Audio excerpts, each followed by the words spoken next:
First ಮೊದಲೇ ಹಂತದ ಮುಗಿದ ನಂತರ ಜಾಯಿಂಟ್ ಪರ್ಮನೆಂಟ್ ಕಮಿಟಿ ಅಧ್ಯಕ್ಷರಿಗೆ ನಾವು ವರದಿ ಸಲ್ಲಿಸಿದ್ದೇವೆ. ವರದಿ ಸಲ್ಲಿಸಿ ಒಳ್ಳೆಯ ಒಂದು ಇಡೀ ದೇಶದಲ್ಲೇ ನಮ್ಮ ರಾಜ್ಯದಲ್ಲಿ ನಮ್ಮ ಟೀಮ್ ಆಗಿ ಕೆಲಸ ಮಾಡೋಕ್ಕೆ ಎಲ್ಲರೂ ಭಾಳಷ್ಟು ಶಬಾಷಿಗೆ ಕೊಟ್ಟರು. ಮತ್ತು ಎರಡನೇ ಹಂತದ ಅತಿ ಶೀಘ್ರದಲ್ಲಿ ದಿನಾಂಕ ನಿಗದಿಪಡಿಸ್ತೀವಿ ನಾವು. ಅಂದರೆ ಎರಡನೇ ಹಂತದಕ್ಕೂ ಏನು ತೊಂದರೆ ಇಲ್ಲ? ಇಲ್ಲ ತೊಂದರೆ ಇಲ್ಲ, ತೊಂದರೆ ಇಲ್ಲ. ಇತ್ತೀಚೆಗೆ ವಿಜಯೇಂದ್ರ ಅವರು ಬೀದರ್ದಲ್ಲಿ ಒಂದು ಹೇಳಿಕೆಯನ್ನು ಕೊಟ್ಟಿದ್ದರು. ಪಾರ್ಲಿಮೆಂಟರಿ ಕಮಿಟಿಗೆ ಏನೈತಿ ಆಲ್ರೆಡಿ ನಮ್ಮ ಕಾರಜೋಳ ಮೂಲಕ ನಾವು ವರದಿಯನ್ನು ಸಲ್ಲಿಸಿದ್ದೀವಿ ಅನ್ನೋ ಮಾತನ್ನು ಹೇಳಿದರು. ಈ ಕಾರಜೋಳ ಹೋದ ಕೇಳಿ ಅವ್ರನ್ನ ಇದೇ ನಾವೇನು ಮಾಡಿಲ್ಲ ಅಂತೇಳಿ ಒಗ್ಗೂಡಿಸುವಂಥ ಕೆಲಸ ಮಾಡ್ತೀವಿ. ಅದೆಲ್ಲ ಅದೆಲ್ಲ ಸರಿಯಾಗಿದೆ, ಸಂತೋಷ ಎಲ್ಲ ಇದ್ದಾರೆ. ಬಟ್ ಅವರು ವಿಜೇಂದ್ರ ಅವ್ರ ಹೆಸರು ತೊಂದರು, ಅವ್ರು ದಾಟಿ ಅವ್ರು ಕೇಳಿದ್ರೆ ಅವ್ರು ಏನು ಹೇಳಿದ್ರು ಅದ್ರ ಬಗ್ಗೆ ಇಲ್ಲ ಅಂತೇಳಿ. ನಾವು ನೋಡ್ರಿ ಮಧ್ಯದಾಗಿ ವಿಜೇಂದ್ರ ಅವರಿಗೆ ಭಾಳಷ್ಟು ನಾವು ಮನವಿ ಮಾಡ್ಕೊಂಡೇವೆ. ನಮ್ಮದು ವೈಯಕ್ತಿಕ ಭಿನ್ನಾಪ ಇರ್ಬೋದು, ಆದರೆ ಭಾರತೀಯ ಜನತಾ ಅಧ್ಯಕ್ಷ ನಂತರ ಗಂಭೀರವಾಗಿ ಕೆಲಸ ಮಾಡೋದು ಒಳ್ಳೆಯದು. ಮೊನ್ನೆ ನಾನು ದಿಲ್ಲಿಲಿ ಹೇಳಿದ್ದೀನಿ, ಅವ್ರ ಹುಡುಗಾಟ ಬುದ್ಧಿ ಮತ್ತು ಸಣ್ಣ ವಯಸ್ಸು ಸಣ್ಣದಿರೋದ್ರಿಂದ ಆ ಸ್ಥಾನಕ್ಕೆ ಅವ್ರಿಗೆ ಲೈಕಿಲ್ಲ, ಅವ್ರು ಬಿಟ್ಟು ಕೊಡು ಒಳ್ಳೆಯದು. ಈಗ ನಾನು ಹೇಳಿದ್ದೀನಿ, ಯಾಕಂದ್ರೆ ಯಡಿಯೂರಪ್ಪ ಅವರು ಭಾಳಷ್ಟು ಹೋರಾಟ ಮಾಡಿ ಆ ಸ್ಥಾನಕ್ಕೆ ತಲುಪಿದ್ದಾರೆ. ಅವ್ರ ಮಗನಾಗಿ ಅಲ್ಲಿ ತಲುಪಿ ಅದಕ್ಕೆ ವ್ಯರ್ಥ ಆಗಿದೆ.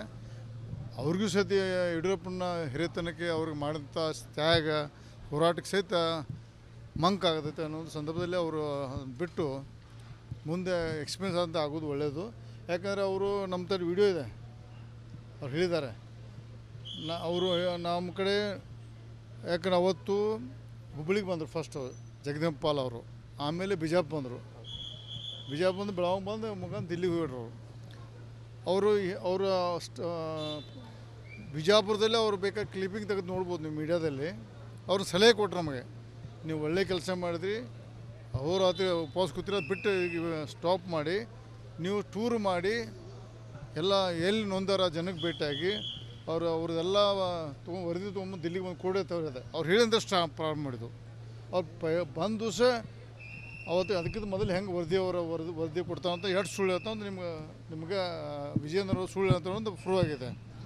ಅವರು ಭಾಳ ಹತಾಶೆ ಮಾಡೋದು ಅವರ ಅಧ್ಯಕ್ಷ ನಡೆಸ್ತಾರೆ. ಅವ್ರಿಗೆ ಅದಕ್ಕೆ ಮಹತ್ವ ಇಲ್ಲ ಅನ್ನೋದು ಈ ಸಂದರ್ಭ. ನಾಯಕತ್ವವನ್ನು ಒಪ್ಕೊಂಡು ರಾಜ್ಯದಲ್ಲಿ ಈಗ ಏನು ಭೇಟಿಯಾಗಿ ಬಂದಿದ್ದೀರಿ, ಈಗೆಲ್ಲ ಒಂದುಗೂಡಿ ಹೋಗ್ತಿರೋ ಅಥವಾ ಮುಂದೆ ಏನು ಸೂಚನೆ ಕೊಟ್ಟು? ನೋಡಿ, ಸೂಚನೆ ಯಾರು ಕೊಟ್ಟಿಲ್ಲ. ನಾವು ಜಾಯಿಂಟ್ ಪಾರ್ಲಿಮೆಂಟ್ ಕಮಿಟಿಗೆ ರಿಪೋರ್ಟ್ ಕೊಟ್ಟು ಆಮೇಲೆ ಹಿರಿಯರ ರಾಜನಾಥ್ ಸಿಂಗು ಕೆಲವೊಂದು ನಾಯಕರು ಭೇಟಿಯಾಗೋದು, ಆ ಚರ್ಚೆನೇ ಬಂದಿಲ್ಲ. ಅದು ಯಾಕೆ ಓಪ್ ಮಾಡೋದು ಮುಂದುವರಿಸಿ ಒಳ್ಳೆ ಕೆಲಸ ಮಾಡಿದ್ರಿ, ಇನ್ನೂ ರಾಜ್ಯ ಮಟ್ಟ ಎಲ್ಲ ಮಾಡಿ ವರದಿ ನಿಮ್ಮ ಏನು ಕೆಲಸ ಮಾಡಿದ್ರೆ ಮಾಡಿ ಅದ್ರ ಬಗ್ಗೆ ಚರ್ಚೆ ಮಾಡೋ ಅಂದರೆ ನಾವು ಈಗ ಈ ಸಂದರ್ಭದಲ್ಲಿ ಓಪ್ ಫೀಡ್ ಬೇರೆ ವಿಷಯ ಮಾತಾಡೋದು ಸಂದರ್ಭ ಸೂಕ್ತ ಅಲ್ಲ.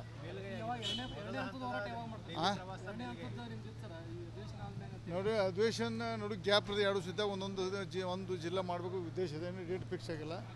ಇದತ್ತೆ ನಾವು ಈಗ ಬಳ್ಳಾರಿ ಮತ್ತು ವಿಜಯನಗರ ಜಿಲ್ಲೆ ಮಾಡಬೇಕಂತ ವಿಷಯ ಇದೆ, ಡೇಟ್ ಫಿಕ್ಸ್ ಇಲ್ಲ. ಇದು ಅಧಿವೇಶನ ನಾನು ಮೊದಲು ಪೂರ್ವವಾಗಿ ಇದು 2-3 ದಿವಸ ಮೊದಲು ನಾನು ಸ್ವತಃ ಹೋಗಿ ಬರ್ತೇನೆ.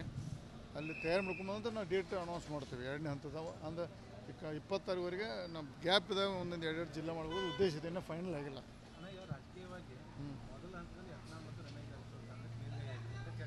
ಮತ್ತು ನೋಡಿದ್ದೆ ಮೇಲ್ಗೆ ಯಾರು ಹಾಕೋದು ಬಿಡ್ತದ ಕಡೆಗೆ ಹೈಕಮಾಂಡ್ ಅಂತಿಮ ತೀರ್ಮಾನ ನಾವು ತಲೆ ಬಾಗಲೇಬೇಕಾಗತ್ತವೆ. ಏನಿರೋದು ನಾವು ನಮ್ಮ ಅನಿಸಿಕೆ ನಾವು ಹೇಳಿದ್ದು, ಅವ್ರು ಏನಿರೋದು ಅದಕ್ಕೆ ನಾವು ಒಪ್ಪಲೇಬೇಕಾಗತ್ತೆ. ಅದು ನಮ್ಮ ಪರ ಕೊಡ್ತಾರೋ ಯಾರ ಪರ ಗೊತ್ತಿಲ್ಲ.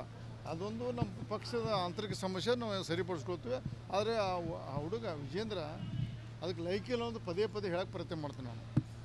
ಯಾಕಂದ್ರೆ ನಾವು ಆಗಿದೆ ಏನೋ ಯಾವುದೋ ಒಂದು ಟೈಮ್ದಲ್ಲಿ ಏನೋ ತಿಳಿದು ಮಾಡಿದ್ದಾರೆ.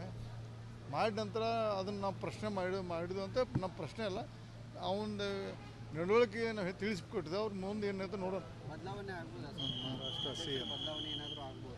ಯಾವುದು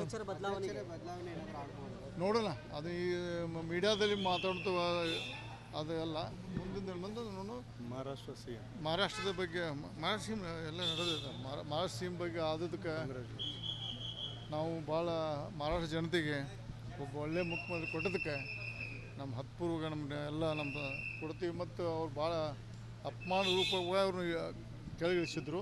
ಅದು ಇವತ್ತು ಮಹಾರಾಷ್ಟ್ರ ಜನತೆ ಅವ್ರು ಏನು ಹೇಳಿದ್ರಲ್ಲ, ಅವರ ಒಂದು ಡೈಲಾಗ್ ಹೇಳಿ ಉಳಿದರು. ನಾ ಸಂಬಂಧ ಇರೋದನ್ನು ಸಮುದ್ರ ಯಾವಾಗ ಹಿಂದೆ ಹೋಗ್ತೈತೆ ವಾಪಸ್ ಬರ್ತೈತೆ. ಹಂಗೆ ನಾನು ನೋಡಿ ನನ್ನ ಕಿನಾರಕ್ಕೆ ಮನೆ ಕಟ್ಟಿಬಿಟ್ರೆ ವಾಪಸ್ ಅದಕ್ಕೆ ವಾಪಸ್ ಬರ್ತಂದು ಆ ಪ್ರಕಾರ ಬಂದು ಅದಕ್ಕಾರ ಸುಖ ಮಾಡೋದು ನಾವು ಹತ್ತು ಅಭಿನಂದನೆ ಸಲ್ಲಿಸಿ ಸಂತೋಷ. ಈ ವಿಡಿಯೋ ನಿಮಗೆ ಇಷ್ಟವಾದಲ್ಲಿ ಲೈಕ್ ಮಾಡಿ, ಶೇರ್ ಮಾಡಿ, ಸಬ್ಸ್ಕ್ರೈಬ್ ಮಾಡಿ.